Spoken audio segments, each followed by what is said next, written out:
السلام علیکم حضرات، سبسکرائب کیجئے مفتی غلام رسول چینل کو اور اس بیل آئیکن کو دبائیے تاکہ آپ کو ہمارے ویڈیوز کی نوٹیفیکیشن۔ اللہ کی طاقت کو اس الفاظ میں للکارا گیا تھا، حالانکہ اس کا ارادہ تھا یا نہیں وہ نہیں معلوم، لیکن اس الفاظ کے ذریعے اللہ کی طاقت کو للکارا گیا۔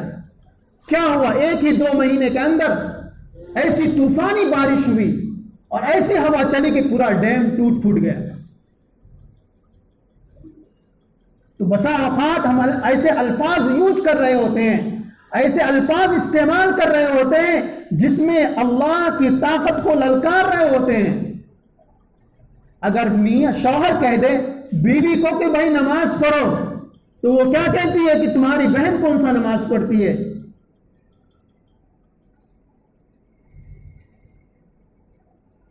تو یہ اللہ کی طاقت کو اور اللہ کے حکم کو للکارنا ہوا۔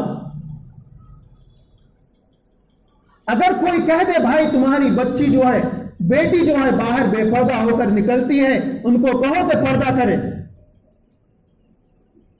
اگر آپ یوں کہتے ہیں کہ بھائی اس کی زندگی، اس کی لائف کو اپنی مرضی کے مطابق جیے، تو آپ اللہ کے حکم کو للکار رہے ہوتے ہیں کہ اللہ نے پردے کا حکم دیا اور اللہ نے ان کو گھروں میں رہنے کا حکم دیا، بغیر ضرورت کے باہر نہ نکلنے کا حکم دیا۔ آپ ان کو کھلے عام چھوڑے ہوئے ہیں، وہ جہاں چاہے ناجائز طریقے سے منہ مار رہی ہیں۔ ہمارا بیٹا ناجائز طریقے سے باہر منہ مار رہا ہوتا ہے، ہم جان رہے ہوتے ہیں کہ میرا بیٹا غلط طریقوں میں اور غلط چیزوں میں پھنسا ہوا ہے، ہم اللہ کی طاقت کو للکار رہے ہوتے ہیں۔ تو کیا ایسے وقت میں ہمارے کام اللہ بنا دے گا؟ ہم جو ارادے رکھتے ہیں، جو خواہشیں رکھتے ہیں، جو امیدیں رکھتے ہیں اللہ تبارک و تعالیٰ سے، اور جو دعائیں کرتے ہیں، کیا وہ دعائیں قبول ہوں گی؟ حدیث مبارکہ میں ہے کہ اللہ تبارک و تعالیٰ بندے کو انعامات سے نوازتا ہے۔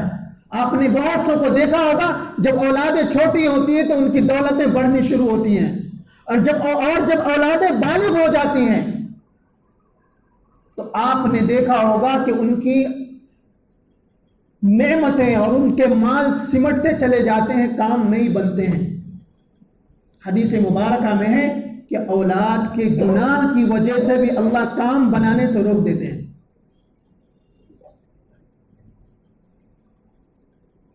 ہم کو نہیں معلوم، لیکن ہماری اولادیں باہر پھنسی ہوئی ہیں، باہر غلط طریقوں میں ملوث ہیں، پھر اللہ ہمارے کام کیسے بنائے گا؟ حدیث مبارکہ میں ہے گناہوں کی نحوست کی وجہ سے اللہ رزق میں تنگی کر دیتے ہیں۔ وَمَنْ أَعْرَضَ عَنْ ذِكْرِي فَإِنَّ لَهُ مَعِيشَةً ضَنْكًا، کہ جو میرے حکم کے سے اعراض کرے گا، میرے حکم کو نہیں مانے گا، اور اپنے گھر کو اور اپنے گھر والوں کو اور آپ خود کو اللہ کی یاد میں ملوث نہیں کرے گا، گناہ یعنی گناہوں کی زندگی میں وہ خود کو اور اپنی اولاد کو ڈالے رہے گا، تو ان کی معیشت کو میں تنگ کر دوں گا،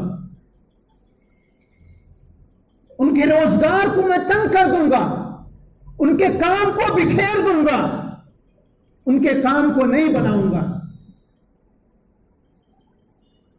آج جو ہم رونا روتے ہیں ہماری اپنی غلطی ہے۔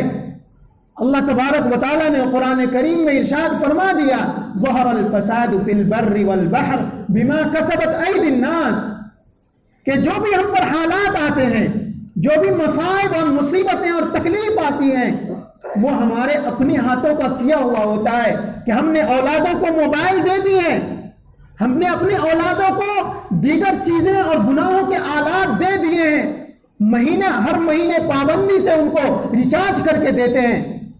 اب اولادیں جو گناہ کریں گی اس کا وبال کیا مال پر نہیں آئے گا؟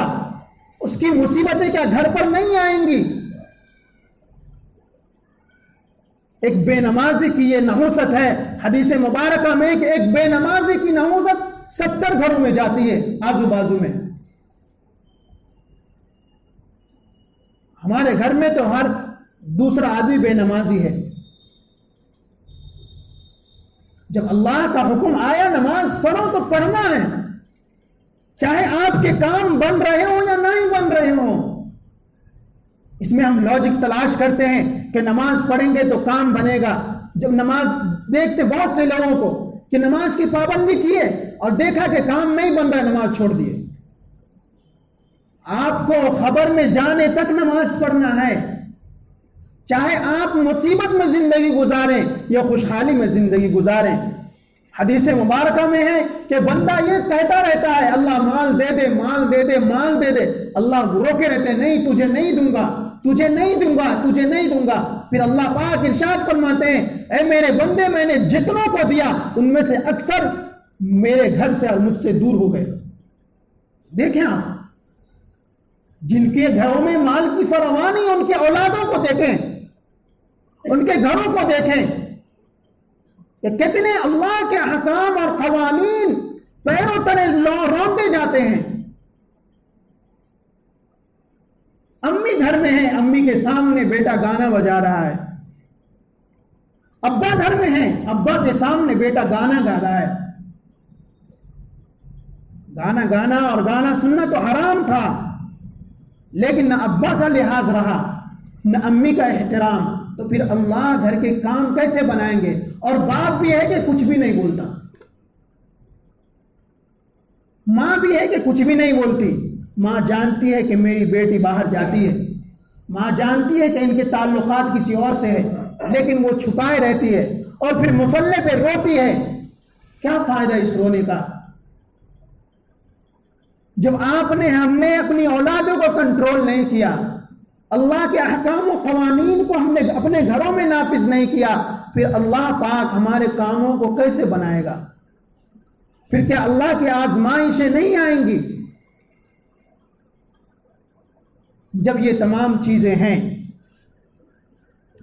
ایک طریقہ ہے آدم علیہ السلام کا راستہ اور دوسرا راستہ ہے شیطان کا راستہ. ہم کو یہ دیکھنا ہے کہ ہم اور ہماری اولادیں کس کے راستے پر ہیں.